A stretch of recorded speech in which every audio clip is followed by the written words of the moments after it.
Hello, Paul Weinberg. Hi, Dina. Hi, how are you? Greetings from the southern tip of Africa. Yeah. Okay, so Paul Weinberg is one of South Africa's foremost documentary photographers. He's also a filmmaker, a writer, a curator, and an archivist, and a great storyteller. So Paul, tell me your story about the time that you were living in South Africa under apartheid. Well, you know, sometimes we don't have a choice. I was born and bred in South Africa, and yes, from the early 1980s, I was a photographer, and I was part of an organization called Afripix, and we documented the highs and lows of the turbulent times. And during that period, Nelson Mandela kind of loomed large. He was kind of a mystical figure in the shadows.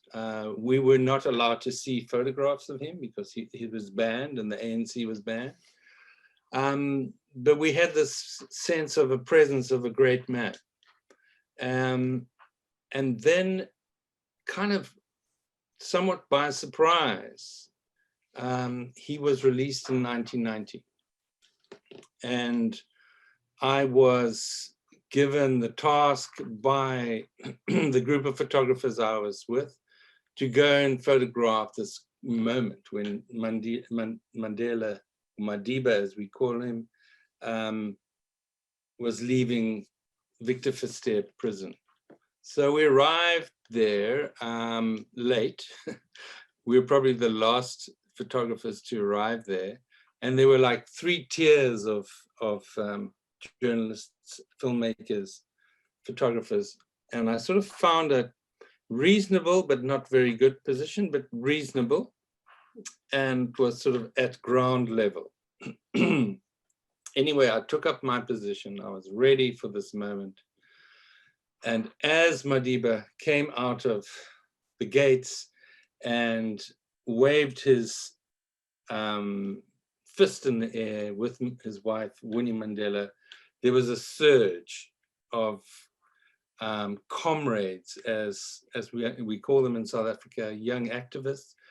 And I just went flying, you know, and the moment I have of Madiba coming out of jail is actually just blue sky and telephone lines. And then just to, you know, make it worse, my camera bag, you know, fell off and I lost a lens. And anyway, I was, you know, really, really upset. But fortunately, a colleague of mine, Graham Williams, took this iconic photograph, the one I was sort of dreaming of. But you know, he covered the base. He was also there. And then with a friend, Paul Grendon, we moved to the center of Cape Town, where he was going to deliver this famous speech at the Grand Parade. And it was jam-packed, like wall to wall. And people had been there as well for a very long time. So, you know, we kind of struggled through this very, very tight group of people in the crowd. And I got about 3/4 of the way. And, you know, as we know now, Mandela got famously lost. The driver got lost on the way. It was delayed. The sun began to set. And I sort of aimed my lens somewhere, you know, towards where he was speaking, hoping that I would, you know, get a moment. But it was unfortunately as blurred and fuzzy. But you were another, you know, disastrous moment of me recording history. So I was at this point like really depressed and devastated. But fortunately, again, a a colleague from Afripix with a Leica who'd been waiting for hours, took this magnificent photograph, Chris Ledachowski. It's like a painting. So that was, his moment of the moment, which was a dismal failure for me. And then the next day, Mandela gave his first press conference. And I was there, I got there and I thought, God, may this please happen. And strangely enough, there were very few media there. And I managed to photograph this beautiful moment of this very handsome man. And it was the first portrait of Nelson Mandela after his release. And then it got better. So this series of Mandela I've called the Madiba Firsts. It's a compilation of these first moments that I was privileged to encounter with Nelson Mandela after his release from jail in 1990, his first portrait session, and then his first rally in Soweto. And then I was fortunate enough to be commissioned as the official photographer for the IEC, the Independent Electoral Commission, for the historic elections of 1994. And I had access to all the voting stations.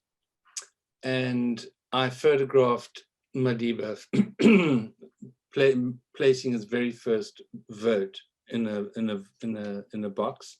Astounding picture. Ballot box. This is probably one of two images in the world of him voting for the first time. He then voted a second time for all the media and photographers, and there are hundreds of those images that exist. And then after the ANC victory, the first victory of the Black majority in a democracy, I photographed Madiba doing his shuffle and dancing. And then the last in the series of Madiba Firsts is when he got inaugurated. And I assumed that because I'd been the official photographer for the elections, I would have access to union buildings and photograph this moment. Well, that wasn't to be. And I joined the people, the masses, and I photographed this moment from the viewpoint of the people who were in the stadium watching. Right. How was that? That was great. I loved that. And it's so nice sometimes, as a photographer, you sort of have this expectation, well, that's what the moment is going to be. That's what the photograph is going to be. And then circumstances get in your way and you just roll with it and you come out on the other side. And that photograph of him on a screen and a young boy eating an apple, was, for me, it was just a wonderful moment. I was so pleased to have got a different, completely different perspective of this, political event. Absolutely, you were present. Wow.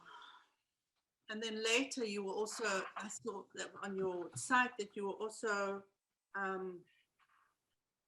you took photographs to do with healing, like the Truth and Reconciliation Committee. You did a thing called Moving Spirit, which I thought that was also a very important moment in history, in South Africa's history, connected to everything that happened and all those atrocities.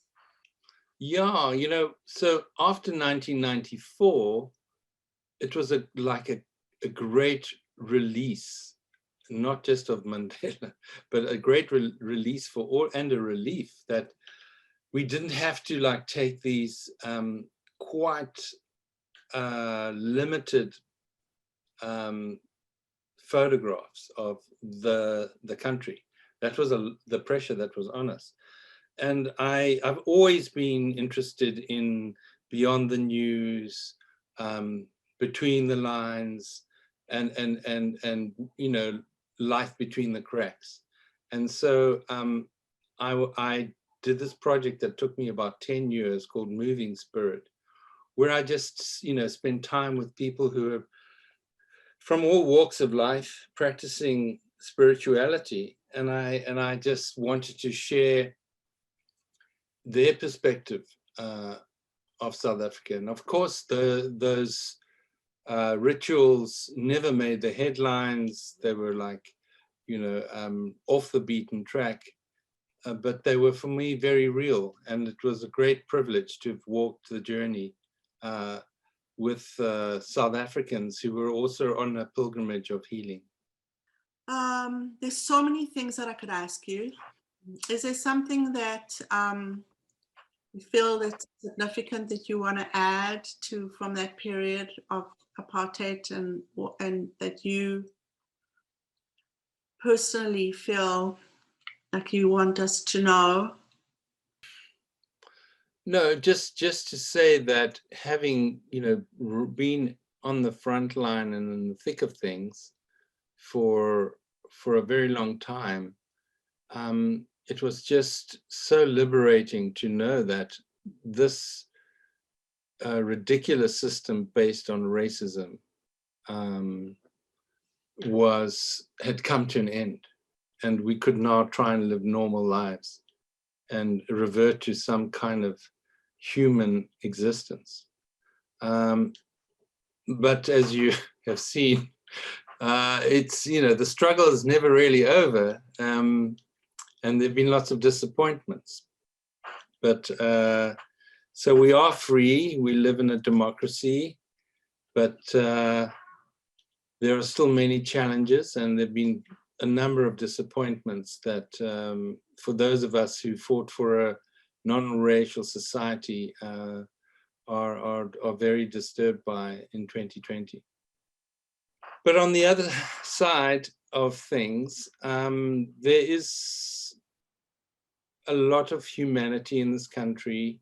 There are wonderful people who do wonderful things every day, not always recognized. And so I just, I hang in with that spirit, and I hang in with that wave of consciousness. But I suppose, in that sense, globally, we all have our struggles.